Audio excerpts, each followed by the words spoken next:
Pat White, Tavon Austin. How are they not two of the top 25 best players since the year 2000? Well, Bruce Feldman seems to think so. Also, West Virginia gets a huge piece back out of the NBA draft and Trace and Eaglestaff. Let's talk about it, baby. This is Locked On West Virginia. Stick around.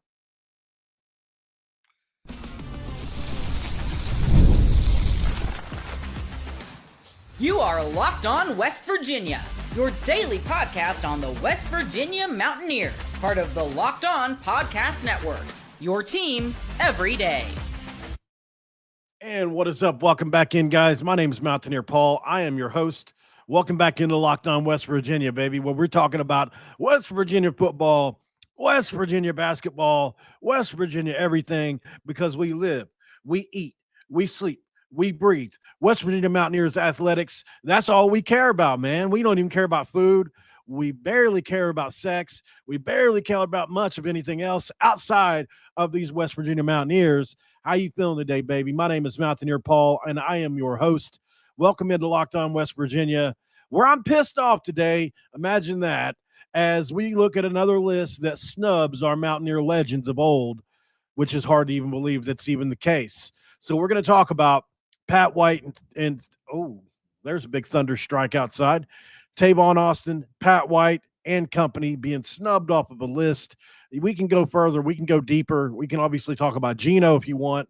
A couple other guys I think have lived up to this billing, but certainly these two, right, for different reasons.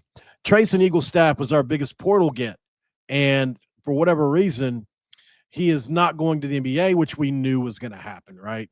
And I'm going to be playing an interview from him on the 29th, I believe it was the last month, kind of talking about this process and why he's sticking around in college. It's a great reason. You want to hear that. And I'll give you my final thoughts, which could be anything from more quarterback stuff to just whatever I fall into during that moment in time. So welcome in, guys. Hope you enjoy this episode, and let's get to it as I share the screen here. But before I do that, this episode of Locked On West Virginia is brought to you by FanDuel. Right now, guys, if you check out FanDuel, you can get $200 in bonus bets when you win that first $5 bet. You have to do it right now to get started on FanDuel.com. They are the best, no doubt about it. Can't say much else about that. They do what they do over there, and they do it big because it's FanDuel, right? And we know that. Happy to have them as a sponsor on the show. Okay. Let's get over here to Bruce Feldman, who I have some respect for. I love his freaks list. You know, every year I always look for that because you get some names that maybe I remember Don Terry Poe being on this list years ago when he played for Memphis as a defensive tackle because he ran a sub 4.640 at 350 pounds or whatever it was. And then at the combine, he ran a 4.540. You know, like I remember guys like that, or you remember guys like Terrell Suggs being on the list. I can remember guys like Lamar Jackson being on this list. It's been fun. I think even Bruce Irvin maybe have been on the list. So, you know, like I love his freaks list, you know. So when I thought that when I saw that he did a top 25 list, surely we would have at least one Mountaineer player on the list, right? Wrong. Here we go. So let's share the screen here as we get into this ranking college football's top 25 players since 2000 from Bruce Feldman. Cam Newton is number one. Reggie Bush is number two. Stop right away, Reggie Bush. Reggie Bush was a great college football player. Is he the second greatest ever since 2000? No way, man. Tim Tebow needs to be higher on this list, in my opinion, by the way. Where even is he? Is he in the top 10? He's number 8. Okay. Ndamukong Suh, I mean, he was very dominant. Joe Burrow, I can live with here, but it's 1 year. Like we're talking about 1 year, right?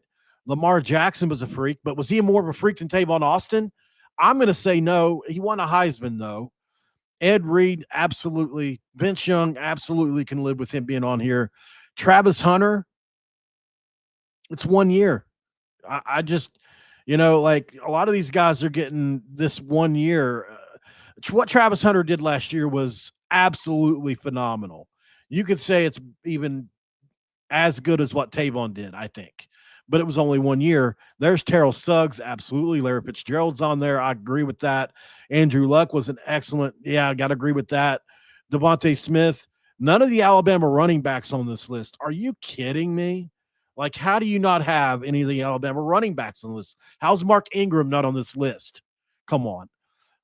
Baker Mayfield is a controversial but agreeable one. Okay, here's where I stop it. Marcus Mariota at 15. You could have placed Pat White here, and I don't think many people would have disagreed, right? So why should Pat White be in here, Mark, instead of Marcus Mariota? And why should Tavon Austin be here over, let's say, like Aaron Donald at 20 is probably too low, even though I hate Pitt. We have to be honest, right? At least be honest. Jaden Daniels, this season he had is amazing. Tyrann Mathieu, is on here, but like, was he better than Tavon Austin? Quentin Nelson is the only offensive lineman on here. Like, this list is, I don't even know, man. Like, okay. It doesn't even have to be a quarterback. Give me Quentin Nelson and we put Pat White up against him. Like, can we even, do I even have to go over it for those of you that are West Virginia fans that watch this? It's stupid, but we will anyways. So just for argument's sake, let's look at the career of Pat White. And I got to be honest here. Tavon Austin is on this list for a different reason. Pat White was the greatest winner of that era. Everybody knows the stat. 4-0 in bowl games, the only quarterback in history that had ever done it. Multiple BCS games. As a freshman, 828 yards, 8 touchdowns, 5 picks, 500 rushing yards, and 7 touchdowns in limited action in only 7 games. His sophomore year, 13 games, 1,700 passing yards, 13 touchdowns, 7 picks, 1,200 yards rushing, and 18 touchdowns. Junior year is where he really took off, we know. 66.7 completion percentages junior year for 1,700 yards, 14 touchdowns, 4 picks, 1,300 yards rushing, 14 touchdowns. Senior year, 1,800 yards passing, 21 touchdowns, 7 picks, 1,300 yards, 1,374, 8 touchdowns. Career totals of 507 for 783 for 65% completion percentage, over 6,000 yards passing, 56 touchdowns, 23 picks, which is more than I thought he had. And then an FBS leading at the time, 4,480 yards, 47 touchdowns, which is the FBS record at the time of his leaving, and 4-0 in bowl games. 06 Sugar against Georgia, an SEC champion. 07 Gator against Georgia Tech. 08 Fiesta against an Oklahoma team that many thought should have been in the national championship game, the one-loss Oklahoma game. And then the 2009 Meineke Car Care Bowl. How about a 300-yard passing game to end your career in the Hakeem Nicks game where he caught the ball between the legs? His awards: 2006, 2007 First Team All Big East, 2007 Big East Offensive Player of the Year, 2008 Second Team All Big East, 2008 Senior Bowl MVP, West Virginia Sports Hall of Fame, first quarterback in FBS history to win 4 consecutive bowl games, and Grace Sports Illustrated covers. Let's not even get into the video game franchise that basically people played to play as Pat White and Steve Slayton. Pat White deserves to be on this list. And the fact that he's not makes me so upset. And it is what it is. I mean, look, I get it. It's just a list. But it's just yet another thing to try to phase our guys out of history. I'm not going to let it happen. I'm not going to let it happen. Not on this watch. Now, let's get to the ridiculous Tavon Austin, who, listen, Tavon Austin should have been a Heisman contender. He should have won the Biletnikoff Award. And I'm not even just saying that because I'm a West Virginia fan. If you look at the numbers that Tavon Austin put up, first of all, Tavon Austin did something that nobody in the history since he did it has done it. That's have a 572-yard all-purpose game. It's not been done. I looked it up, and maybe somebody else can find an example against a Power 4 competition. It's not been done against Power 4 competition since he did it in 2012. 572-yard all-purpose game against Oklahoma, by the way. So it was a blue blood on top of that, and so and it was and it's one of the most obviously it's been illuminated in history on a highlight reel, and that's great, but there's just so much more to it. Like what he did at West Virginia, can never be forgotten. And let's just look at it really quick. You know, we can go year by year, but let's just get to the career totals in that senior season. Well, let's do the last 2 years. His junior year, he had 101 catches, which you never see anymore, for almost 1,200 yards. He was like 15 yards away from 1,200. 8 touchdowns, 16 rushes for 182 yards and a touchdown, 36 kick returns for 1,000 yards and 2 touchdowns returns, 19 punt returns and 112 yards. His senior year season, he upped that with 114 catches for almost 1,300 yards and 12 touchdowns, 72 rushes for 643 yards and 3 touchdowns, 15 kick returns for 232 yards and a punt return or a kick return touchdown, and 7 punt returns and 66 yards. So he had 114 catches for 1,289 yards and 12 touchdowns, and wasn't even really in the conversation. Like, he was mentioned. I think he was one of the finalists, but he wasn't even close to winning that award with those numbers. All time, what did he do? What was his career totals? Well, it looks like his career totals were he was 12 receptions away from 300 with 288 receptions for 3,413 yards, 29 touchdowns, which is West Virginia's record for receptions and receiving yards. He had 161 rushes for over 1,000 yards and 6 touchdowns, 102 kick returns for 2,500 yards and 4 touchdowns, 53 punt returns for 433 yards and a touchdown, for a total of 7,200 all-purpose yards at West Virginia. It's a record that'll never be broken. Somebody that's truly broken will have to come through here. Like, it's a term kids say about this is broken, like in a video game. Like, in other words, it breaks the game, right? Like, we would have to have somebody broken come through West Virginia to ever touch that.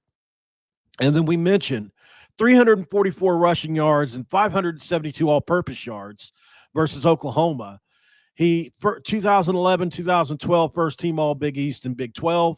2011, 2012, Big East / Big 12 Special Teams Player of the Year. He was an All-American as a kick and punt returner. First team All-American by CBS Sports and second team All-American at receiver. Paul Hornung Award, which is the most versatile player. Jet Award, which is the top return specialist in 2012. 8th in Heisman Trophy voting. In 2022, he was in the West Virginia Sports Hall of Fame, which is probably 5 years too late. There's no way you can make a list of the top 25 players since 2000. I'll tell you what, I would even lean towards Tavon, because I believe Pat White deserves to be on it as well. I want to make sure I'm careful with my words here, because Pat was a better winner.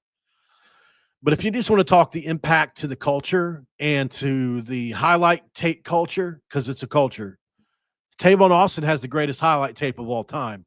Most people will tell you that. That's not just me saying that as a West Virginia fan. He has the greatest highlight reel, the only one highlight reel that Duggity Dog made, by the way, a West Virginia fan. And he's not on this list. It's ridiculous. It makes no sense. There's no way it shouldn't even be a conversation that we're having right now. And it blows me away that we are. So we can get into Geno as well, but we have to go to break really quick. I'm just going to honorably mention Geno. We know what Geno did. And then Stedman Bailey. Guys, he had 25 touchdown catches in a season.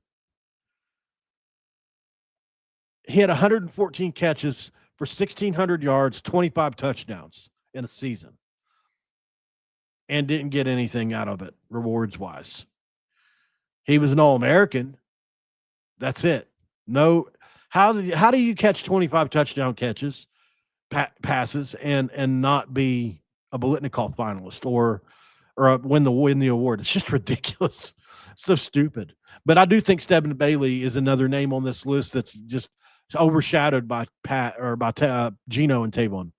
All right, let's go to break, guys, and we'll come back with some basketball talk, as Trace and Eaglestaff is at the end of the day, man. Randy Moss is on the list, I think. Well, it's since 2000. Just since 2000. We'll go to break. Come back. We'll talk about Eaglestaff some more because I want to highlight a couple of things he said in an interview and talk about his impact on the team. We'll be right back, guys. This is Locked On West Virginia. And this episode of Locked On West Virginia is brought to you by FanDuel, guys. We're going to talk about FanDuel today because the NBA playoffs are in full swing and every night delivers highlight-worthy performances, major momentum shifts, and can't miss moments. And whether it's a game-winning shot, breakout player, there's never been a lot of time better than now to get in on the action. FanDuel makes it easy to stay in the game before tip off and live with player props, performance trends, and same-game parlays. Fans have more ways than ever to play smart and big. Please know that FanDuel has your back, man. How else can you save $200 in bonus bets and add excitement to your player prop bets?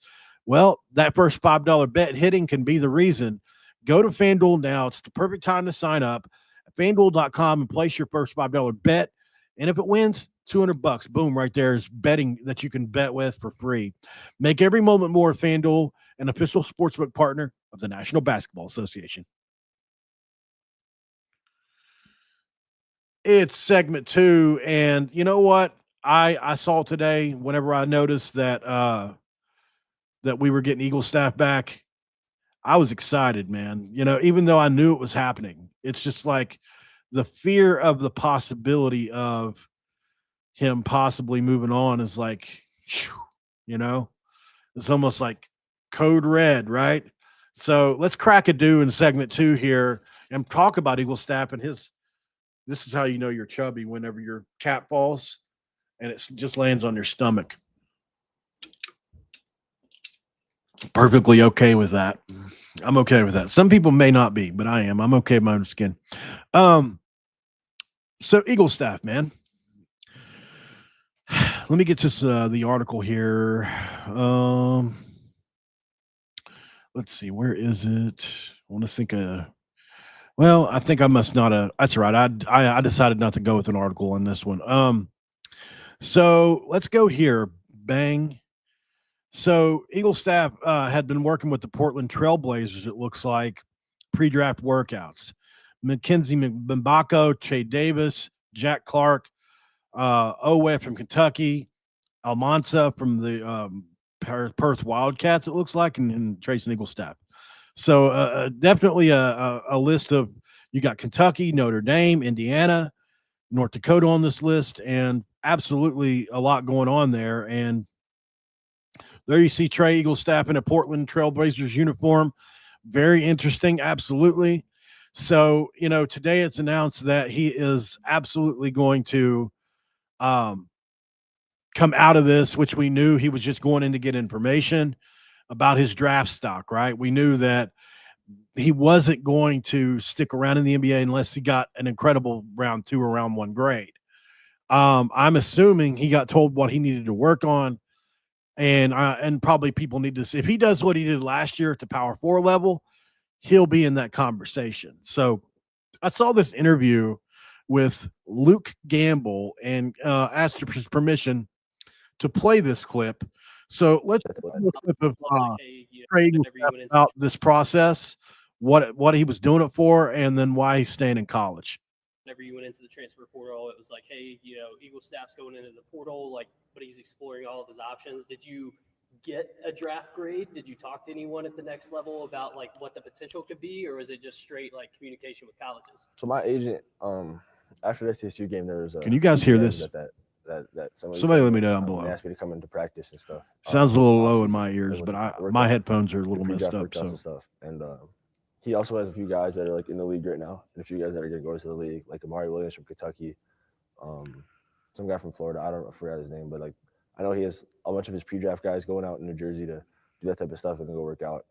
So that's why I was going to test it out, see what it's like, and then no matter what, I'm going to come back to college, I think, and obviously get my degree from my mom and stuff. So yeah, But definitely a cool experience again. Okay, guys. Sorry about that. I don't know why it's so low. low. But so basically what he's saying here is I thought that was really cool. And that I'm on some type of radar over there. Really cool. Yeah. So he basically is coming back to college for his mom, so you can go, which is something that's close to my heart. He didn't have much of a grade, but he talked about the players that has been gone into the league, different players and different things like that. But so obviously Trey Eaglestaff, in my opinion, is the piece to this year's team. And for my money, I think, he has the potential to be an all Big 12 performer, absolutely, and possibly beyond. It just depends on if it all translates over. I'm going to show some highlights here of him in action because I just think we all forgot. It's been so long since he signed, and maybe you haven't looked at his, anything from him. Like I watched some game footage of him. Man, he plays so hard, guys. He really does. Like he doesn't take plays off. There's a lot about his game. I think there's a reason this coaching staff went after him. I think they feel like it can mold him into a really good defender. Let's go for a quick break, and on the break back, we'll talk more about Eaglestaff and what I think he means to this team. Stick around.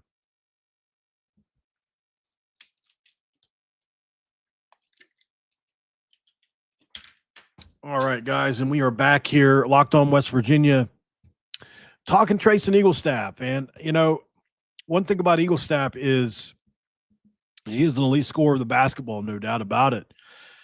And he's proven it multiple different places. You want to talk about 51 points against the Summit League quarterfinal over San Diego State. You want to talk about 51 points or however 40, whatever it was against Alabama. He's done that. And Trayson, and on this little clip here, you get to see some highlights of his abilities, which I like as well, because he's so deceptive with the ball in his hands. And obviously that jump shot is just so fluid and pretty. There he is finishing through contact, which I like to see. As you can see, this is a Euro step, guys. So what is a Euro step? Well, a Euro step it's a way to, so obviously you get 2 steps to shoot a layup. So what a lot of guys will do, and there are different rules, college and pro especially, what they call a gather step. So a lot of guys will use that gather step to use a Euro step, and it's kind of like a combination where old school guys think it's a travel. But what Eaglestaff does with this Euro is, see how that right foot's stuck in the ground at that angle and how it's obviously he's cutting to his left. So basically what a Euro step is it's a cut left or right around the player around you in sequence into a layup, basically. And guys will use it to go left. They'll go right with it. James Harden really made it popular. Probably one of the best Euro steps of all time. And, it's become a popular basketball move, but a necessary basketball move. And it's an absolutely devastating basketball move once you get it down. And here's a great example of his Euro step. I wish we had the full clip, but just pretend like it starts here and watch him step around that first defender, make contact with the next, and go up. This is a Euro step. 40-point effort against the Alabama Crimson Not Tide. a great example. Eaglestaff dropped a division. But, he's obviously got a bunch of tools in his bag from an offensive standpoint. And I think a lot of us just want to know, like, this is a step back, right? This is what we know. Like, he's got a lot of European in his game, which is great. This is what what's known as a step back 3, right? Like, he's got this behind the back. It's basically, like a lot of guys would go up right there from a standing jump, right? Like, he's already got a bunch of space on the defender, but he even takes an extra step backwards to make this a 3. And guys that are really long and lanky just can't catch up to that. So, he's got and then you see this on tape plenty. His step back game is lethal.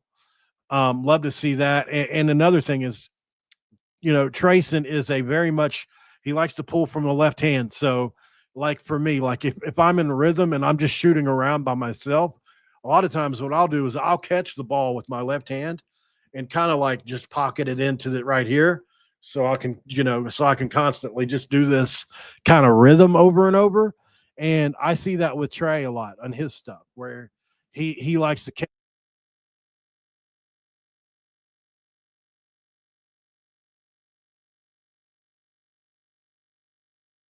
Looks like I messed up my microphone here. Can you guys still hear me?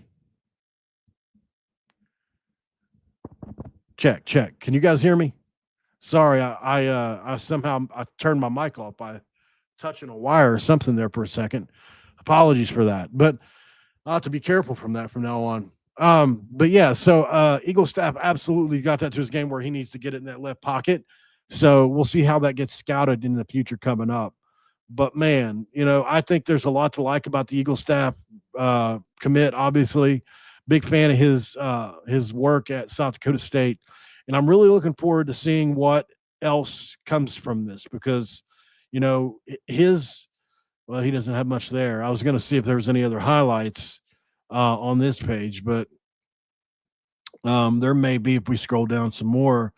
Yeah, it's hard to believe that we got him to commit from South Carolina. Seems like forever ago. Here we go. Here's a couple, guys. Let's check this out. This is a little bit better vantage point, right, for Eaglestaff. So let's analyze some of this really quick. So this is beautifully done. I love this first play. I've watched it multiple times. You've got the spin move into a crossover. The spin move into a two bounce crossover, right? Boom, boom, boom. So really nicely done. That's what they call a hezzy. Here he is with a hand all in his face, but he's so tall and lanky. There's that crossover. See, the one thing I like about him is a lot of guys have to get to that left to pull it up. It's just a lot of guys. I think it's natural inclination. You want it like if I was dribbling left and had to pull it up, I was always better personally. Or like I said earlier, I like to catch it with that left hand and let it fly. So a lot of guys will avoid that crossover to the right hand because it's just not as comfortable. At least it wasn't for me. So I can relate to watching guys, but I always get jealous of guys like Eaglestaff here. Watch the left to right crossover pull. It's not as easy if you're right-handed. And I think it's underrated. It really is. This is a great example of a step back, obviously. And he does it so smoothly too. And he's got such long legs and such look where that step back starts, right? It's just inside the 3. He's already got plenty of separation from the defender. But let's say this guy's 7 feet tall like him, right? This guy here. So that extra space will serve you, especially if you're playing against great athletes. And it's just a rhythm thing. Once you get your legs conditioned to it, because it's extra workout for your legs to do those step backs over and over. Because after you step back and that gather up, it's more gravity, right? Because you're stepping back into it. So I used to get tired out doing this move, but guys that are in incredible shape like Eaglestaff, I think don't have an issue with it. Let's watch it one more time. Beautiful step back and such a quick release too on the 3, which I love to see. In this day and age, you almost have to have a quick release. This is that play we watched earlier, guys, that I said we just watched this play on that other video. But as you can see, a behind the back step back, which is a great move. Boom, behind the back. And then as you can see, that right foot planted right there. This is a step back. He's stepping back to get in the 3-point range. Gives him just enough space to get that pulled off. And the great thing about step backs too is, which that's a beautiful play too. The great thing about step backs is, it gives you a great pump fake when you want to use it. And he does use it, he loves to shoot first, but you'll see a lot off of that move there, he will drive to the bucket. And it just depends on if somebody bites on the fake or not. He's always got the potential to, right here, you could see he was thinking about it, right? So I'll show you where. Okay, so here's the made shot. And then right here, so off the cross, look, when he gets into that left hand right there, this position right here is where he can fake the 3 or go to the bucket. And if you're watching up at his tape, he does that. What he'll do is off of this cross shot, off this crossover into the shot, or off the step back into the shot, he does it out out of different variations of it, what he'll do a lot of times is he'll do a little hesitation and then go by people. And the thing is the refs don't really call this a lot. And it probably could be called a carry in some situations, but you'll see Trayson do this a lot because when you're not an elite athlete, and I don't consider him to be an elite explosive athlete, like I try to think of somebody, maybe like let's see somebody in West Virginia history, maybe like an Oscar Sheepway, or like just an explosive athlete, like a trying to think of a really good one. Well, actually, Javon Small from last year is a pretty good example, or Joe Alexander, right? So these guys that can bounce their head off the rim, they can make mistakes, but have the speed to blow by people. Guys like Trayson, who are long and lanky and have great fundamentals, can be more precise in their movements, and they can also use that to their advantage with these hesitations and different moves, what they call crafty old man game, right? To be able to get by guys. It's a very underrated part of guys that aren't athletes' game, and Trayson is as good as anybody at it. I just want to know if it can translate up to the Big 12. I think it's a question we all have in the back of our minds. I think we all think it will because of what he's done against Bama and other teams, but night in, night out, I'm really curious to see. But you'll see this little second where he's got the opportunity. If the guy bites up, he can go by, right? And you never know what he's going to do because he'll pull so many times in a row. And he pulled it right there, but he could have went. And you'll see he does it a lot. So most of these are him just spraying it from downtown because that's what he's best at. If he's leaving, right? If he's got a little bit of space, he's pulling in that thing. And this kid has got a shot to be so good for us, man. Really does, So he shoots with hands in the face. It's just there's just so much to it. Look at that step back, guys. Look where he did and this is so hard to guard as a defender. Look at number 8 right here. He's fighting off a screen. He's trying to fight over, right, to get to Eaglestaff. He's wasting all this energy. And he just comes back off the same screen, and you think you've got him, and then he steps back 6 feet. And how you supposed to get – it's just crazy. So this is a ball handoff. This is a ball handoff and a screen at the same time. So let's go back just a smidge here, and we'll play it through. So, so as you can see, this guy here has the ball in his hands. This is such a great play for a creative shot maker like Trayson Eaglestaff. So as he comes through the ball handoff, you're screening at the same time. And some refs will call this, by the way, if you don't do it right. And then watch him come back off the screen using his momentum against him, trying to fight over. And it's just too much. Off the screen, back, and then the step back too. And now the center's in a pickle. And here's the thing. So the center's in a pickle, right? Watch this. Boom. Now look, if he pump fakes, I'm pointing at the screen. If he pump fakes, look who's going to be wide open right here in a second. So like it's almost an unguardable play. Look at this guy go into motion. Boom. Now look right here. If he just pulls that down and wants to pass it, this dude's wide open to the rim and nobody can stop it. So it's truly, if you've got a guy that can pull, that can create, and look, he's got daggone 30 inches on this jump shot vertically. It's just so hard to stop, man. And I'm so excited to see if he can bring this element to us. Brennan Lauriant. This is Brennan Lauriant right here. Imagine Brennan Lauriant, who can literally bounce his head off the rim in this situation as the 4. So hard to stop. So hard to stop. So he loves that little hezzy, man. He loves it.